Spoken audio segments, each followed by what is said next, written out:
Title: Civil Rights Crusader Cuffed. Lawyer caught on camera while filming a traffic stop. TLDR. Lawyer Jill Collen Jefferson, head honcho at civil rights firm JULIAN, found herself in the iron grip of the law while filming a traffic stop, courtesy of the very police department she's presently hauling into federal court. The cheeky irony here. She's got them on the dock for accusations of police brutality, false arrests, and intimidation. With Jefferson behind bars, can we call this poetic justice, or a twisted irony? It's a topsy-turvy world we live in when those fighting for justice become subjects of the very injustice they stand against. Picture this: Jill Collen Jefferson, the fierce champion of civil rights and international human rights law, and the big boss at JULIAN, ends up behind bars. Why, you ask? For daring to record a traffic stop conducted by none other than the officers for the Lexington Police Department, the same department she's currently dragging through the mud in a federal lawsuit. Late on Saturday evening, Jefferson, armed with a camera, was filming the boys in blue in action during a traffic stop. Next thing we know, she's been arrested. Coincidence or convenience?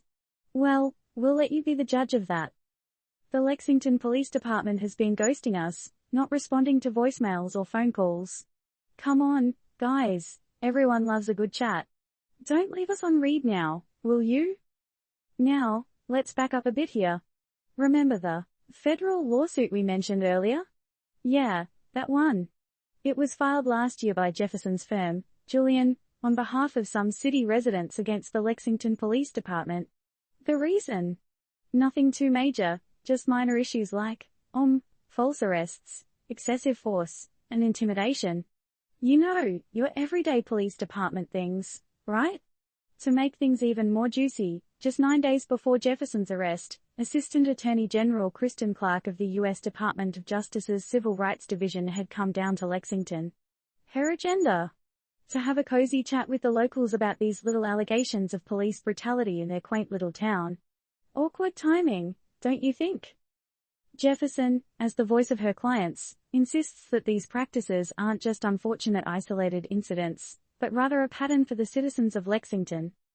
Now here's the real zinger. The question we're all itching to ask, is the arrest of a civil rights attorney, ironically during her act of keeping the police in check, an example of poetic justice served cold by the very forces she's opposing?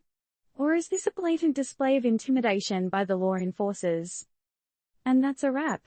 But as always, we'll leave you with a little food for thought. Does filming a traffic stop really warrant an arrest? Or is there more to the story than meets the eye? What do you think? Disclaimer: this article is not providing legal advice or supporting any form of police-related actions. It's only a recap of events reported previously,